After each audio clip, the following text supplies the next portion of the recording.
Budgets don't work. Let me tell you why.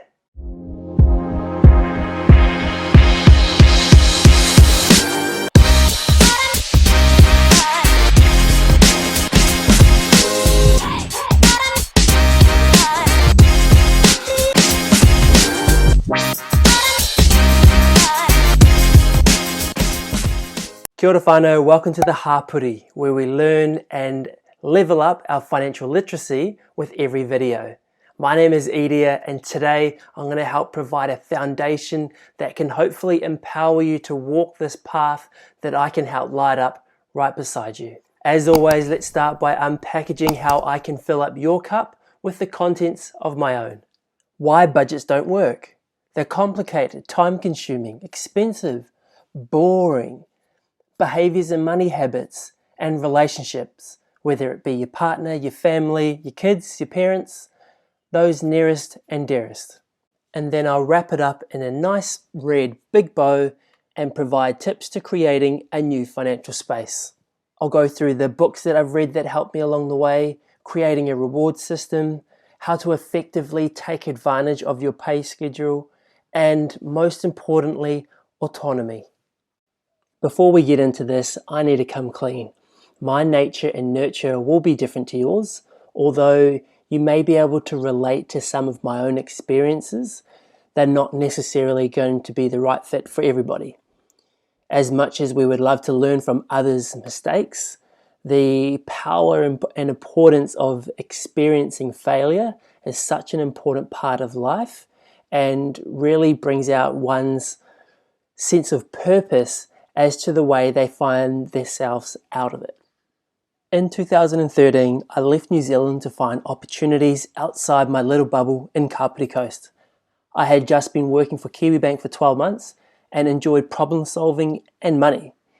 Like most, I found a base in Brisbane, Australia, working for Commonwealth Bank, who own ASB, and worked my way up the corporate ladder, earning more money than I'd ever seen in my life. In 2016, my partner and I relocated to Melbourne. I had a high-paying job, and she had to start from the bottom of the ladder. Yes, our incomes were vastly different.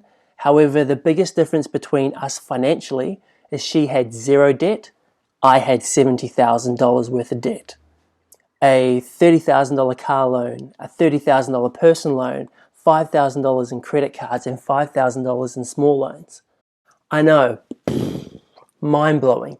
And the thing is, you can be as good looking as you want, but if you're poor at managing your money, financially sound people are far more attractive. And I don't mean people that look like they have wealth, but people that have autonomous behaviors that allow them to live the life that they want without fear or consequences. Now, I have almost been through as many budgets as I have diets, which is a nice segue to budgets are complicated. Like diets, everyone has their own opinion on what's best for you.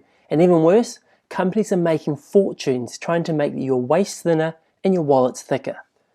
People often link budgeting with maths, spreadsheets, financial advisors, and accounting. Because of this mentality, it is common behavior to shy away from educating yourself when it comes to your own financial responsibilities. And further to my comment around the trillion-dollar industry that is dieting, both food and money, we are given too many options with each unnecessarily too complicated, expensive, and time-consuming. So we fall to our natural instincts and filter to the easiest and the cheapest and hope for the best. This leads to a product or service that is shiny and interesting for the first 2 to 3 pays. Then pre-sales hit for that New Year's concert your friends are going to, or an invitation is received to a family's wedding coming up, and you hesitate, which is awareness, but then fall victim to your old money habits that you weren't even questioned during the first few months of this new money diet. YOLO, right? Life's too short. Tracking my spending and learning about creating a brighter future is boring. So we've discussed budgets don't work because they're complicated, expensive, time-consuming, and boring. You need to remember that the companies or individuals would have had to learn this themselves. So before they were to take their product or service to market, they would have somehow overcame the complex, price, arduous and mundane elements to becoming financially independent and free, which means there's hope for us yet. Now, the most critical part of why budgets don't work in my opinion at least, is the effects money has on our mental and emotional states, therefore impacting our relationships with those closest to us. I touched on it briefly in my video about money language, card in the corner. Mel Brown's book, Budgets Don't Work, But This Does, goes into detail about what she describes as our financial phenotypes, which is a makeup of our nature and nurture. Understanding your why behind your money habits and behaviors goes a long way towards your how. Why you choose to make money decisions that are not in line with your values or beliefs can provide the answers to how you make the necessary changes to feel more in control of your money, instead of the control money has over you. Relationships are built on trust, honesty, and faith. If you want to be a part of a working class society, money is smack bang in the center of all of it. Over 30% of divorces in 2019 were related to money disagreements. If you and your partner's, friends, and family's relationship with money differs, it requires more effort to maintain them, and I have seen far too many times where a relationship would dissolve due to money. Tying this back to the idea of this video, budgets don't work. If you're in a relationship and one values budgeting and the other does not, having a budget in place can put a real strain on the relationship, really testing it. More often than not, the couple will reach an ultimatum: lose the budget or lose the relationship. It's not all doom and gloom. Budgets don't work, but budgeting does work. So let me go through a few tips on how I create a better financial space. Ngā puka puka. Books. Very rarely people budget their way to millions. However, common behavior of a million and billionaires is the amount of time spent reading. Books provide detailed ideas about budgeting.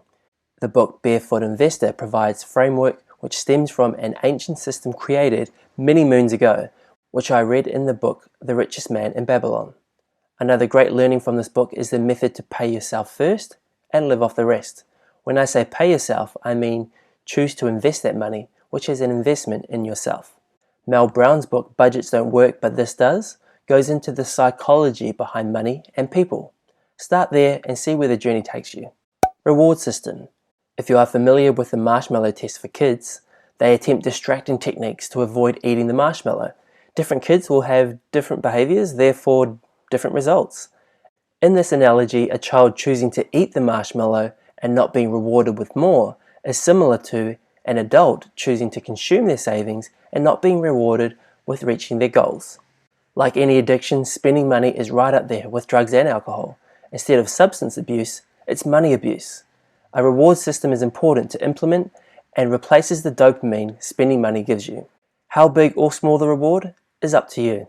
For example, if you want to save for a car in a year and a car costs $5,000, work out how much you have to put away per pay to reach this goal.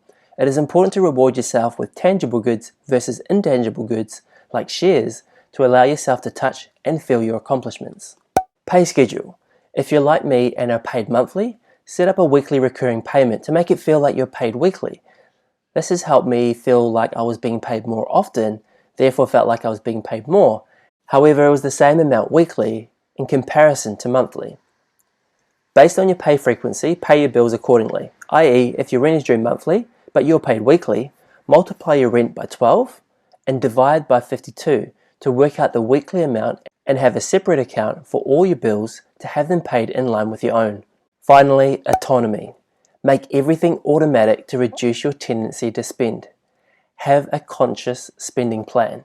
Barefoot Investor explains a bucket system, which is a 60-20-20 split, which is a great place to start for beginners.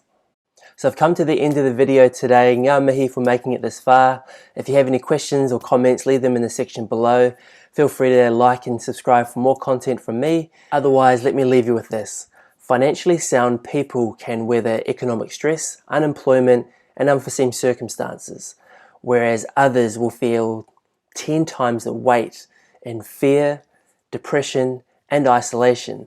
Therefore, it requires 10 times the amount of effort and sacrifice to get them out of it. Thank you for watching.